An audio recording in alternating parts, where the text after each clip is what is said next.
বিষয়ভিত্তিক জব প্রিপারেশনের ভিডিওগুলোর প্রতি আপনাদের আগ্রহ দেখে আমরা আপনাদের কমেন্ট অনুযায়ী আজকে আমরা চলে এসেছি সাধারণ জ্ঞানের উপর একটি জব প্রিপারেশন গাইডলাইন দিয়ে। যেখানে আবার আমি বলেছি আমরা কিছু বইয়ের নাম বলবো, আবার কিছু ক্ষেত্রে বইয়ের নাম নাও বলতে পারি এবং আপনাকে কিছু শর্টকাট না ঠিক অ্যাকচুয়ালি এক্সাক্ট ট্যাকটিক বলতে চাচ্ছি যে এইটা ইউজ করলে হয়তো আপনার জন্য জিনিসটা শেখা বা পারা খুব ইজিয়ার হবে। That's it. এমন কিছু বলছি না যেটা হলো গিয়ে আপনার জন্য খুব বেশি নতুন হবে বা কিছু। তো চলেন আমরা শুরু করা যাক।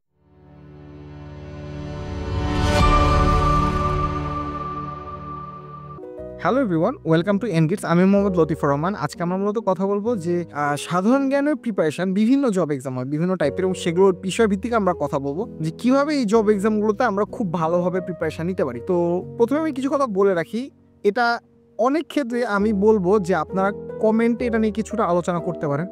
যেমন ধরেন আমি পার্সোনালি মনে করি যে আমি একটা বইকে ভালো মনে করেছি ডাজেন্ট মিন যে আপনার কাছে বইটা ভালো লাগবে, এরকম কোনো কথা নেই। আবার ধরেন যে আমি যে সলিউশনটা দিব হয়তো সেই সলিউশনটা আমার একারই পছন্দ হয়েছে, আপনার নাও হতে পারে। আপনারা এটা নিয়ে ডিসকাস করতে পারেন এবং সবচেয়ে বড় কথা যেটা যে আপনি অবশ্যই কমেন্ট করে জানাবেন যদি আপনার কাছে মনে হয় যে না এই জিনিসটা হয়তো আমার ভুল তথ্য আছে, কারণ অবভিয়াসলি এই ভিডিওটা 5, 6, 7 হাজার 10,000 মানুষও দেখতে পারে। সেই জায়গায় ধরেন যে আমি একটা মানুষ ভুল হতেই পারে, তো আপনারা জানিয়ে দেবেন যে আমরা মানে আপনার মতে বেস্ট সলিউশন কোনটা। তো প্রথমে চলে আসি একটা বই কেনা নিয়ে। তো বই কেনা দিয়ে শুরু করি যে আমি যখন আমার প্রথম সাধারণ জ্ঞান আমার লাইফে কিনেছিলাম সেটা হলো 2008 সালে ক্যাডেট কলেজ অ্যাডমিশন টেস্টের জন্য। সে বইটা ছিল এইটা। আগে বলে কি এটা এক্স্যাক্ট সেই বইটা না, কারণ সেই সময় বইটা আরও পাতলা ছিল। এটা পরবর্তী 2021 সালে যখন আমি বিসিএস এর প্রিপারেশন নেওয়া শুরু করি তখন এই বইটা কিনে আবার পড়া শুরু করি। এই বইটা কেনার রিজনটা কী ছিল আবার আমি বলে রাখি, যে কারণে আজকে প্রথমে বলে নিয়েছি যে আমার ভুল হতে পারে বা কিছু। আপনি সবচেয়ে বোকার মতো ডিসিশনটা নিতে পারেন, but still that can be logical. এটা আপনার মাথায় রাখতে হবে। You can get the dumbest logic but it will be still logical. কীরকম? এই বইটা আমি একটু বলে রাখি যে আমি বইটা প্রমোট করছি না, আগে বলে রাখি সব আমার নিজের টাকায় কেনা, সো কোনো প্রমোশনের কোনো কথা নেই। এই বইটা আমি যখন কিনেছিলাম ক্যাডেট কলেজ অ্যাডমিশন টেস্টের জন্য, বইটা চিকন ছিল এবং সবচেয়ে বড় জিনিস ছিল যে আমাদেরকে সচরাচর ওই কোচিং থেকে বলে তো এটা এটা এটা এটা পড়বা, এর বাইরে পড়বা না। এখন সমস্যা যেটা দাঁড়িয়েছে যে যখন বিসিএস এর প্রিপারেশন যাচ্ছি বেশিরভাগ কোচিং আপনাকে ডিরেক্ট বলবে না, টপিক বলবে যে আজকে এটা পড়াচ্ছে আজকে ওটা পড়াচ্ছে, বাট আপনাকে কখনোই ক্লিয়ারলি বলবে না যে এই টপিকটা ইম্পর্টেন্ট এই টপিকটা ইম্পর্টেন্ট না। এখন তাইলে আমি কোশ্চেন হলো যে এই টাইপের বই আমি দেখালাম কেন আর সাজেশনটা নেওয়ার রিজনটা কি? প্রথম কথা হলো এই বইগুলো বেশিরভাগ এটা আমি নর্মাল একটা বই দেখি যে কোনো সাধারণ জ্ঞান বই দেখবেন যে প্রথমে লেখা বিসিএস বা অন্যান্য জবের। কিন্তু সমস্যা হলো আপনি যখন একাধিক টার্গেট কাস্টমারকে রিলেট করে একটা বই লেখেন, বইয়ে প্রচুর টপিক চলে আসে যে টপিকগুলো হয়তো একটা স্পেসিফিক টার্গেট গ্রুপের কোনো দরকারই নেই। যেমন ধরেন আপনি বিসিএস এর প্রিপারেশনের এই বইয়ের সিলেবাস অনুযায়ী বা এই বইয়ে যা যা আছে সিলেবাস অনুযায়ী দেখলে, এবং এটা খুব শুধুমাত্র এই বই না যে কোনো সাধারণ জ্ঞান বই, আমি আজকে যে কটার কথা বলবো সবগুলোই সমস্যা সেম। আপনি যে কোনো সাধারণ জ্ঞান বইয়ে যান সবগুলোরই দেখবেন যে এত টপিক দেওয়া আছে যে টপিকের মোস্ট অফ দ্যাম আপনার দরকারও নেই। সো আপনাকে জানতে হবে আপনি কোন টপিক পড়বেন আর কোন টপিক পড়বেন না। তাই আপনি এটার জন্য কী করতে পারেন, প্রথম কাজ হলো আপনি সাধারণ জ্ঞানের জন্য যেই পরীক্ষা দিবেন তার একটা সিলেবাস বের করেন। যেমন সবচেয়ে ইজিয়ার হলো বিসিএস এর সিলেবাস। বিসিএস এর সিলেবাসটা পিএসসি শুরুতেই দিয়ে দেয়। সো আপনি এটা ডাউনলোড করেন, দেখেন কী কী টপিক আছে কী কী টপিক নেই বাদ। এবার সে যেগুলোতে সিলেবাস দেয় না, বেশিরভাগ জবের এক্সামে কোনো সিলেবাস থাকে না, তখন আপনি কী করে প্রিপারেশন নেবেন সেটা নিয়ে আমরা হালকা টাচ একটু পরে একটু জাস্ট চলতে হবে। আমি আমার পার্সোনাল সাজেশন আগে যাই।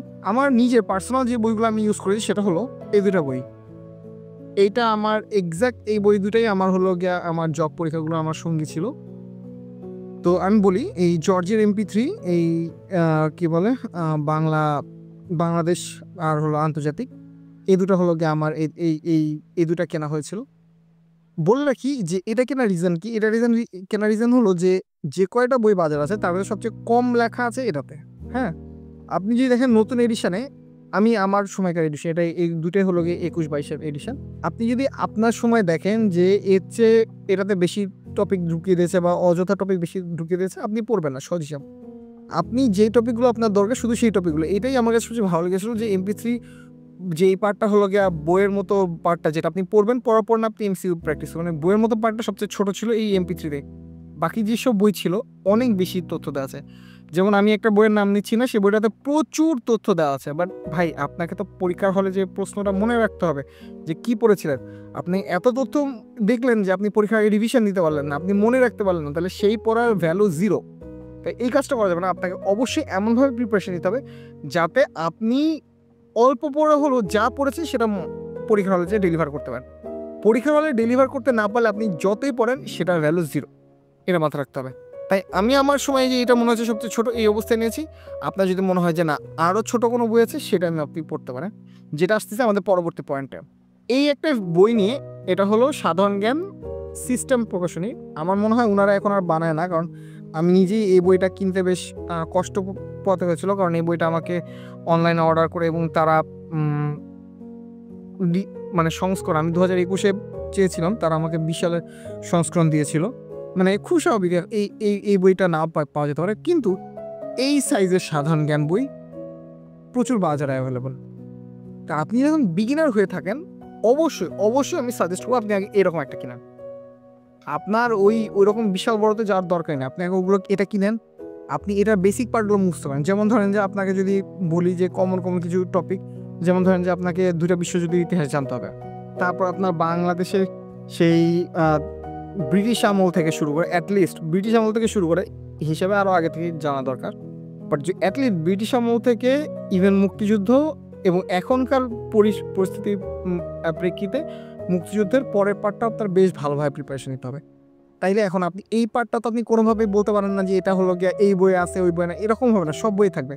তাহলে আপনি এই পার্টটা আগে পড়ে ফেলেন। আপনি এই বইগুলোতে কী পাবেন, সবচেয়ে কমন টপিকগুলো পাবেন, আগে পড়ে ফেলেন। তারপর দেখেন যে অনেক টপিক নাই, আমি নিজেই স্বীকার করছি যে নাই, তখন আপনি আস্তে আস্তে ওই বইগুলোতে গেলেন, তখন আপনি জানবেন যে এই টপিক আমার পড়া লাগবে, এই টপিক আমার পড়া লাগবে না। You will be the decider. কথাটা বোঝা গেছে? ওকে, সো এইটা ছিল লোকে আমার মেইন 3 ধরনের বইয়ের সাজেশন। 3 ধরনের না, এক্স্যাক্টলি 2টা ধরনের কথাই বললাম, যে একটা হলো খুব ছোটো, যেটা আপনি শুরুতে শুরু করতে পারেন, অথবা আপনি যদি প্রপার গাইডলাইন থাকে আপনার কাছে যে কোন টপিক পড়া উচিত, কোন টপিক পড়া উচিত না, সেই ক্ষেত্রে আপনি নিজেই শুরু করতে পারেন বড় যে কোনো একটা বই দিয়ে। এবার আসি আমি যে পড়বেন কীভাবে। পড়ার রুলটা হলো, আপনি যদি বিসিএস টার্গেট করেন পুরা সেপারেট, আপনি যদি ব্যাংক টার্গেট করেন পুরা সেপারেট, ইভেন আপনি অন্যান্য জবগুলো যদি টার্গেট করেন তার জন্য সেপারেট। আমি 3টা ক্যাটাগরিতে কথা বলবো। প্রথম ক্যাটাগরিতে আসি বিসিএসের ক্ষেত্রে আপনাকে মাথায় রাখতে হবে 30 মার্ক আসে বাংলাদেশ বিষয়াবলী, 20 মার্ক আসে হলো গিয়া আন্তর্জাতিক বিষয়াবলী। 50 মার্কের ভেতর আপনার টার্গেট থাকবে যে এনিহাও আমি একদম, আপনি কখনই টার্গেট করবেন না 50-এ 50, কারণ বিসিএসের যে সাধারণ জ্ঞান প্রশ্নগুলো আসে সেগুলো একটা বড় পার্ট আপনারা যে কোনো কারোর জন্যই ফুল অ্যাটেম্প করাটা খুব টাফ হয়ে দাঁড়ায়, কারণ রিসেন্ট টপিকগুলো এতটা অ্যাবসার্ড থাকে যে কোথা থেকে আসবে আপনি জানেন না। তাই আপনি কখনোই 50-এ 50 টার্গেটই করতে পারবেন না। আপনাকে টার্গেট করতে হবে যে বাংলাদেশ বিষয়গুলি, এটাতে যেহেতু তুলনামূলকভাবে রিসেন্ট টপিক থেকে পার্সেন্টেজ, আমি বলছি না কম আসে, বলছি পার্সেন্টেজে কম আসে, দেখা যায় 3টা কোশ্চেন আসে, সর্বোচ্চ 4টা কোশ্চেন আসে রিসেন্ট টপিক থেকে, সে জায়গায় মানে আপনার 30-এর ভেতর বাকি 26টা আসে আপনার পরিচিত টপিক থেকে। তার মানে আপনি যদি বাংলাদেশ বিষয়গুলোকে বেশি ফোকাস করেন আপনি বেশি পাবেন। এখন আপনি গেলেন ইন্টারন্যাশনাল অ্যাফেয়ার্সের সমস্যা হলো এগুলো অনেক বেশি রিসেন্ট টপিক থেকে আসে। এখন যদি 5টা 20 মার্কের তো 5টা বা 8টা চলে আসে রিসেন্ট টপিক থেকে, তাহলে বুঝতে পারতেছেন রিসেন্ট টপিক কমন পড়ার চান্স খুবই কম। এবং আপনি যতই বলেন যে কারেন্ট অ্যাফেয়ার্স প্রত্যেক মাসে কারেন্ট অ্যাফেয়ার্স প্রত্যেক দিন পেপার পড়া, এটা মুখের কথা না। আর স্পেশালি এমন কিছু টপিক থেকে প্রশ্ন করে যে টপিকগুলো আপনি কারেন্ট অ্যাফেয়ার্স পড়লেও হয়তো পারবেন না। তাই আমি সাজেস্ট করি যে আপনি যখন বিসিএসের সাধারণ জ্ঞানটা পড়ছেন তখন টার্গেট করেন যে না আমার ওই কারেন্ট পার্টটা বাদ, ওইটা নিয়ে আমি ধরছি না, কিন্তু আমার বাকি যে 26 মার্কটা আমি এনশিওর করবো 26-এ আমি অ্যাটলিস্ট 30-এর ভেতরে আমার টার্গেট থাকবে 22-23 পাও। এটা যদি আপনি টার্গেট করতে পারেন মোর দ্যান এনাফ, এর বেশি আপনার লাগবে না। 22-23 অনেক বেশি। আমি নিজের বেলায় টার্গেট করতাম 15-16, কারণ আমি জানি আমার জন্য এই সাধারণ জ্ঞানটা একটা উইকনেস। সো আমি কেন বেশি টার্গেট করবো, আমার তো বেশি টার্গেট করতে হবে, আমার এখানে মোটামুটি একটা অ্যাভারেজ মার্কস তুলতে হবে, ভালো মার্ক তুলো আমার যেখানে পাওয়ার, আমার সায়েন্স ম্যাথ আইসিটি তারপর হলো মেন্টালিটি, এগুলো তো আমার পাওয়ার, আমি এখানে মার্ক তুলবো, এখানে আমি মার্ক তোলার পর ট্রাই করতাম না। আপনাকে বুঝতে হবে আপনার যদি পাওয়ার থাকে এই সাবজেক্টে, অর্থাৎ আপনার পাওয়ার যদি থাকে সায়েন্স, আপনার যদি পাওয়ার থাকে হলো ম্যাথ মেন্টালিটি এরকম কিছুতে, তাহলে অবশ্যই আপনি জিকেতে টাইম দিবেন, কিন্তু এতটুকু টাইমই দিবেন যাতে আপনার খুব বেশি টাইম এটার পিছিয়ে চলে না যায়। এবার আসে আমাদের পরবর্তী পয়েন্টে যে বিসিএস এবং এটার জন্য মানে বিসিএসটা বিশেষ করে বিসিএসের জন্য আপনি যখন প্রিপারেশন নেবেন অবশ্যই আপনাকে মাথা রাখতে হবে টপিকের বাইরে যাবে না। যেমন ধরেন যে আন্তর্জাতিক বিষয়গুলির ক্ষেত্রে এটা বেশি হয়, আপনি আন্তর্জাতিকের বেশি না 8 থেকে 10টা টপিক এই প্রণালী, বিভিন্ন প্রসিদ্ধ শহর, তারপর হলো গিয়া বিভিন্ন আন্তর্জাতিক সংগঠন। এই আমি 3টা টপিকের নাম বললাম। এই 3টা টপিক থেকে দেখবেন যে আপনি 7-8 মার্কের কোশ্চেন চলে আসছে। তাহলে আপনার অতিরিক্ত আর কি দরকার? আপনাকে এইভাবে করে আপনাকে গুছিয়ে আনতে হবে যে আমার কোন কোন টপিক পড়লে আমি মোটামুটি কম পেয়ে যাব। আন্তর্জাতিকে আমি নিজে কখনো 10-এর উপরে টার্গেট করিনি। আপনি যদি 12 পান, মোর দেন এনাফ। তাই আপনি টার্গেট করেন এমনভাবেই যাতে আপনার প্রিপারেশনটা মোটামুটি 10-12 এর মধ্যে হয়ে যায়। এটা আমি শুধুমাত্র বিসিএস এর কথা বলছি। এই 10-12 পাওয়ার জন্য আপনার রিসেন্ট টপিকও পড়ার দরকার নাই। কারণ আপনি চিন্তা করেন, আমি যদি বলি 10-12 পাওয়ার জন্য আপনার কয়টা টপিক পড়া লাগবে, হয়তো আমি গুনে গেতে বলতে পারবো 5 থেকে 6টা টপিক। রিসেন্টের টপিকের কোনো শেষ নাই। এই ধরেন যে আজ সেই সার্কুলার দিল 24 নভেম্বরের 30 তারিখে, সেই জায়গায় দেখা গেল কোশ্চেন করতে পারে সেই 24 জানুয়ারি থেকে কোশ্চেন করতে পারে এক্স্যাক্ট বিশেষ যেদিন পরীক্ষা হচ্ছে তার 3 সপ্তাহ আগের কোশ্চেন। You never know. তাই আপনি রিসেন্ট টপিকের উপর ফোকাসটা কম দেন। আমি জানি মানুষের ভেতর খুব বেশি এই একটা টেন্ডেন্সি আছে, না রিসেন্ট টপিক পড়তে হবে। আমার সাজেশন বিসিএস এর জন্য রিসেন্ট টপিকটা আপনার অতটা ইম্পর্টেন্স দেওয়ার দরকার নাই। এটা আমার সাজেশন। আপনি আপনার সাজেশন অবশ্যই ফলো করতে পারেন। এটা ছিল বিসিএস। এবার আসি ব্যাংকের ক্ষেত্রে যেটা হবে যে আপনি যখন ব্যাংকের প্রিপারেশন নেবেন, সেখানে বেশিরভাগ ব্যাংকের 10 মার্কের জিকে আসে। 10 মার্কের জিকের ভেতর বাংলাদেশ, আন্তর্জাতিক এবং রিসেন্ট টপিক মিলানো থাকে। মোরওভার এই যে আপনার 10 মার্ক আছে, তার ভেতর দেখা যায় 4টা ইভেন 5টাও দেখা যায় রিসেন্ট টপিক থেকে কোশ্চেন আসছে। কারণ আপনার 2টা অপশন আছে। 2টা অপশন হলো, যদি আপনি শুধুমাত্র ব্যাংকে আপনার টার্গেট হয়, আপনি আর অন্য কোনো টার্গেট না, তাহলে আপনার বিসিএস এর মতো ভাস্ট বাংলাদেশ আন্তর্জাতিক এত পড়ার দরকারই নেই। আপনি রিসেন্ট টপিকে একটু চোখ বুলান এবং আপনার বেসিক যেগুলো আছে সেগুলো মোটামুটি পড়লে আপনার আইডিয়া হয়ে যাবে। বেসিক বলতে বাংলাদেশের ইতিহাস, ভূগোল, তারপর ধরেন আন্তর্জাতিক সংগঠন, এগুলো নিয়ে। আর অবভিয়াসলি পাস্ট কোশ্চেনগুলো একটু দেখলে আপনি নিজে একটা আইডিয়া পাবেন যে হ্যাঁ কোন টাইপের কোশ্চেন করতেছে। আর কিছু স্পেসিফিক কোশ্চেনের প্যাটার্ন আছে, সেটা আমি একটু পরে আসতেছি, জাস্ট একটু পরে। তো আপনি যদি ব্যাংকের জন্য প্রিপারেশন নেন, তাই আমি এইভাবে বলবো যে আপনি তখন বিসিএস এর মতো অত ভাস্টে না যায়, আপনি তখন একটু শর্ট পড়লেন এবং রিসেন্ট টপিক নিয়ে একটু বেশি টাইম দিলেন। এবার সে লাস্ট পার্ট, সেটা হলো টেকনিক্যাল। এবার বলে রাখি একটা কথা, ব্যাংকও কিন্তু একদিক দিয়ে টেকনিক্যাল একটা হিসাব। হ্যাঁ, ব্যাংকে একটা টেকনিক্যাল ফিল্ড আছে। যেমন ধরেন ব্যাংকে আপনি যদি যান, আপনার কিছু টার্মিনোলজি জানতে হবে। যেমন ধরেন আরটিজিএস, বিএফটিএন, এনপিএসবি, এগুলোর ফুল ফর্ম কি আপনাকে জানতে হবে। যে এই কি বলে, এই বিভিন্ন এসিসিএস, এগুলো বলতে কি বোঝানো হয়। আপনাকে জানতে হবে এনপিএল কি, আপনাকে জানতে হবে যে বাংলাদেশ ব্যাংকের রেপো রেট কি, আপনাকে জানতে হবে এসএলআর কি। এরকম কিছু কমন টার্মিনোলজি আমি জাস্ট কয়েকটা নাম বললাম। অবশ্যই আপনার যদি মনে হয় যে হ্যাঁ এই টাইপের আপনি জানতে চান, মানে এরকমটা ব্যাংকের কমন টার্মিনোলজিগুলো জানতে চান, অবশ্যই কমেন্ট করে জানান। আমরা আপনাকে চেষ্টা করবো যে কোনো একটা পিডিএফ দিয়ে দিতে, যেটার মাধ্যমে আপনি হলো গিয়ে কমন টার্মিনোলজিগুলি পড়তে পারেন। কমন টার্মিনোলজি বা ধরেন বাংলাদেশের অর্থনৈতিক অবস্থা, এটা খুব ইম্পর্টেন্ট ব্যাংকের জন্য। দেখা যায় বাজেট, হ্যান ত্যান, এগুলো নিয়ে কোশ্চেন আসে। তো আপনাকে এই কমন টার্মটা, মানে এই কমন যে টেকনিক্যাল পার্টটা, এটা আপনাকে পড়তে হবে। এছাড়াও ব্যাংকের যে যদি আপনি মানে শুধুমাত্র সরকারি ব্যাংক বাদে প্রাইভেট ব্যাংকগুলোর কথা চিন্তা করেন, সেই ক্ষেত্রে 2 ধরনের ব্যাংক দেখা যায়। যেমন ধরেন যে শরিয়া ভিত্তিক ব্যাংক এবং ট্র্যাডিশনাল ব্যাংক, বা যেগুলোকে বলা হয় হলো গিয়ে কমার্শিয়াল ব্যাংক। তো আপনি যখন শরিয়া ভিত্তিক ব্যাংকে যাবেন বা ইসলামিক ব্যাংকগুলোতে ট্রাই করবেন, তখন আপনাকে ইসলামিক যেসব টার্মিনোলজিগুলো আছে সেগুলো জানতে হবে। যেমন ধরেন মুদারাবা অ্যাকাউন্ট, মুশারাকা অ্যাকাউন্ট, কোন অ্যাকাউন্টে কী বোঝানো হয়, কোন অ্যাকাউন্ট কেন ইম্পর্টেন্ট, এরকম জিনিসগুলো আপনাকে জানতে হবে। সেইভাবে উল্টা দিকে যদি আপনি যান, কনজিউমার ব্যাংকিংগুলোতে যদি যান, তাহলে আপনাকে অবশ্যই কনজিউমার ব্যাংকিং রিলেটেড যেসব টার্মিনোলজিগুলো আছে সেগুলো সম্পর্কে একটু জেনে যেতে হবে। এটা যদি আপনি না জেনে যান, তাহলে আপনি কাইন্ড অফ ঢাল তলোয়ার ছাড়া যুদ্ধে নামার ট্রাই করছেন। তাই এই বিষয়টা আপনাকে একটু মাথা রাখতে হবে। এবার আসি পিওর টেকনিক্যাল, একদম পিওর বলতে পিওর, অর্থাৎ আমি পিওর বলতে কীরকম পিওর বোঝাচ্ছি। যেমন ধরেন আপনি এখনকার রিসেন্ট হিস্ট্রি অনুযায়ী ইঞ্জিনিয়ারিং পরীক্ষা যেগুলো আছে, হ্যাঁ ইঞ্জিনিয়ারিং পরীক্ষাগুলো পিওর টেকনিক্যাল।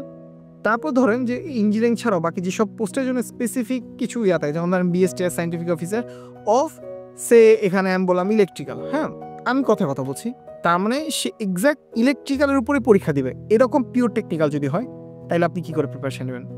তো প্রথমে আসি, ধরে নেন আমি এখানে বলে রাখি, সবাই যেটা নিয়ে শুনতে যাচ্ছে সেটা আমি আরেকটু পরে বলছি, ওটার কারণে আমি একটু পরে বলতেছি। আমার কাছে এই বইটা আছে, এটা আমি সেই 2021 সালে পড়েছিলাম। হ্যাঁ, আমি জানি আমার যে ভিউয়ার যারা আছে তাদের বেশিরভাগই এই বইটা পড়ার দরকার নেই। এটা হলো আমার ট্রিপলির জন্য কেনা একটা বই, রনি পারভেজের জব সলিউশন। হ্যাঁ, আপনি ট্রিপল ই না হন, আপনি সিভিল হতে পারেন, আপনি অন্য যে কোনো টেকনিক, ইভেন ধরেন আপনি অ্যাকাউন্টিং এর জবের কথা যদি বলেন, আপনি ম্যানেজমেন্টের জবের কথা বলেন, অনেক জবের রিকোয়ারমেন্টই হয় অ্যাকাউন্টিং ব্যাকগ্রাউন্ড, অনেক জবের রিকোয়ারমেন্টই হয় ম্যানেজমেন্ট ব্যাকগ্রাউন্ড। আপনার রিলেটিভ যেসব ফিল্ড আছে সেই সব ফিল্ডের একটা করে এরকম জব সলিউশন বই পাওয়া যায়। যদি আপনি বলেন যে পাওয়া যায় না, আপনি খুঁজেননি, পাওয়া তো সম্ভব অবশ্যই, আপনাকে খুঁজতে হবে। আচ্ছা, আমি এই বইটা কেন দেখালাম? আপনি আপনি রিলেটিভ ফিল্ডে দিতে চাচ্ছেন না, আমি বুঝতে পারছি। আপনি চাচ্ছেন জেনারেল ফিল্ডে। সমস্যা হলো যেমন ধরেন এই বইটা যেহেতু ধরেন যে ইঞ্জিনিয়ারদের নিয়ে বানানো, এই ধরনের ইঞ্জিনিয়ারদের পরীক্ষা মেইনলি এখন বেসিক্যালি ২টা ইনস্টিটিউশন নেয়, বুয়েট এবং কিছু, কিছু পরীক্ষা নেয় এমআইএসটি। এখন বুয়েট যেসব প্রতিষ্ঠানের পরীক্ষা মানে যেসব প্রতিষ্ঠানের জন্য হয়ে বুয়েট পরীক্ষা নেয়, বুয়েটের কিছু কমন টাইপ অফ এমসিকিউ আছে যেটা আপনাকে জানতেই হবে।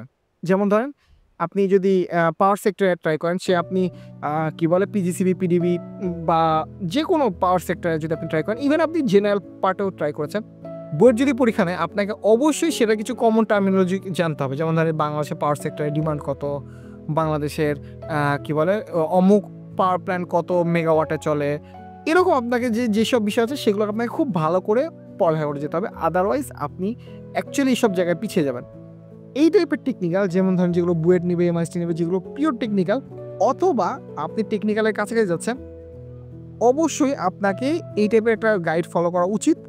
আমি জানি যে হ্যাঁ আপনি অনেক বেশি হয়ে যাচ্ছে, বাট স্টিল আপনি পরীক্ষার আগের দিন যদি আপনি কিছু জেনারেল নলেজ দেখতে চান, এই টাইপের বইটা আপনাকে, যদি টেকনিক্যাল পরীক্ষা দিতে চান, অবশ্যই এই টাইপের বইয়ের এমসিগুলো দেখে যেতে হবে। এবারে যে পয়েন্ট আমি সবাই শুনতে যাচ্ছেন সেটা হলো যে এখনকার বেশিরভাগ জব এক্সাম আইবিএ নিবে, তাহলে আপনি আইবিএ জন্য কীভাবে প্রিপারেশন নিতে পারেন? আমার কাছে এই বইটা আছে, এটা হলো ফোনিমের আইবিএ জব সলিউশন, আমার কেনা ওয়ান অফ দ্য বেস্ট বুক। আমি বলছি আমি ফোনিমের কাউকে চিনিও না, বাট দেখা যায় যে এদের বেশিরভাগই আমাদের বুয়েটের সিনিয়র, সো আমি আই গেস এই জন্যই এই যে বইটা ভালো বানিয়েছে জোকস অ্যাপার্ট। তো এই বইটার আমি বলি এরকম ধরেন যে ফোনিম বাদে অন্যান্য কোম্পানি আছে যারা আইবিএর জব সলিউশন বানায়, আপনি এদের যেই জিকের প্যাটার্নটা এটা আপনি দেখেন, আপনি বারবার দেখলেও বুঝতে পারবেন যে এদেরও একটা কমন প্যাটার্ন আছে। এই টাইপের যে কোনো একটা কোশ্চেন ব্যাংক সলভ করলে আপনি আইবিএ যেসব ব্যাংকের পরীক্ষা নেবে তাদের কোশ্চেন প্যাটার্ন সম্পর্কে একটা ভালো আইডিয়া পেয়ে যাবে, আপনার জন্য সুবিধা হবে। এবার আসি most important topic for or any kind of exam, যেটা হলো গিয়ে আপনার খুব বেশি কি বলবো ছোট একটা পরিসরে নেওয়া হবে, অর্থাৎ যেখানে লাখ লাখ বা মানে হাজার হাজার মানুষ নেবে না, হয়তো দেখা যাবে যে খুব শর্ট অ্যামাউন্ট 100, 200 বা 50 জন, 10 জন এরকম নেওয়া হবে সেসব এক্সামের ক্ষেত্রে।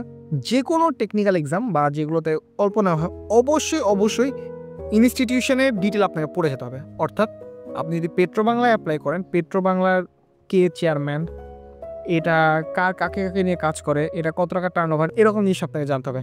আপনি যদি একটা ব্যাংকে অ্যাপ্লিকেশন করতে চান, ব্যাংকের চেয়ারম্যানকে, ব্যাংকটা কত সালে প্রতিষ্ঠিত, কোন জেনারেশনের ব্যাংক, এগুলো আপনাকে ভালো মতো জেনে যেতে হবে। অথবা আপনি চাচ্ছেন যে হলো গিয়া আপনি পিজিসিবিতে যাচ্ছেন, পিজিসিবি কার আন্ডারে চলে, পিজিসিবি কার কাছে বিদ্যুৎ কেনে, কার কাছে বিদ্যুৎ বেচে, এই টাইপের জিনিসগুলো আপনাকে খুব ভালোভাবে টেকনিক্যাল ওই কোম্পানি স্পেসিফিক ওই কোম্পানির অ্যাবাউট সেকশন, এটা ওয়েবসাইটে খুব ভালো করে পাওয়া যায়। এরকম বইগুলো তো টেকনিক্যাল বইগুলো তো পাবেন, বাট আপনাকে প্রত্যেকটা কোম্পানি, যে কোম্পানিতে আপনি পরীক্ষা দিতে যান, তার অ্যাবাউট সেকশন খুব ভালো করে পড়ে যেতে হবে। আদারওয়াইজ আপনি পরীক্ষার হলে যে বুঝবেন যে আপনার প্রিপারেশনটা এখনও কমপ্লিট হয়নি। তাই এই জিনিসটা অ্যাভয়েড করা যায়, এই জন্য আপনি খুব সহজেই এই ওয়েবসাইটটা একটু দেখে গেলে ভালো একটা আইডিয়া পাবেন। অনেক লম্বা ভিডিও হয়ে গেছে, আমি আর কথা বাড়াবো না। আশা করি আপনাদের জিকে 95% কাভার আমি করেছি। এরপরও যে 5% আছে অবশ্যই কমেন্টে জানান, আমি টপিক ধরে ইনশাল্লাহ এটা ভিডিও বানাবো। আর আমি অনেস্টলি একটা কথা বলি যে ধরেন যে মানুষ অনেক ভিডিও আছে, আপনারা যারা আমার ভিডিও দেখেন এরকম হাজার হাজার ভিডিও আছে, আপনারা ভিডিও দেখতে পারেন, কিন্তু আমার কথা হলো যে আমি আমার যে অপিনিয়নগুলো দিই, আমার খুব অনেস্ট একটা অপিনিয়ন থাকে, যে অপিনিয়নগুলো বায়াস না। এখানে ভুল থাকতে পারে, আপনার ভালো লাগতে পারে, খারাপ লাগতে পারে, বাট অবশ্যই আপনি চেষ্টা করতে পারেন যে আপনার জন্য যেটা বেস্ট স্যুট সেটা খুঁজে বের করতে হয়। এইটা আপনাকে কেউ আর এনে দিতে পারবে না। তাই আশা করি আপনি যদি এইটা ফলো করেন, আপনার কাজটাও বেশ ভালোভাবে হবে এবং আপনি খুব সহজেই একটা ভালো প্রিপারেশন নিতে পারবেন। আপনার যদি কোনো প্রশ্ন থাকে অবশ্যই কমেন্টে জানান, এবং এরকম আরও ভিডিও আসতেছে, তাই চ্যানেলটি সাবস্ক্রাইব করে রাখুন। এই ভিডিওটি ভালো লাগলে লাইক দিয়ে দিন, আমাদের ভালো লাগে। আর কমেন্ট করে যদি ভালো লাগে অবশ্যই ধন্যবাদ দিতে ভুলবেন না। ভালো থাকবেন, সুস্থ থাকবেন এবং এনগেজের সঙ্গে থাকবেন। ধন্যবাদ সবাইকে।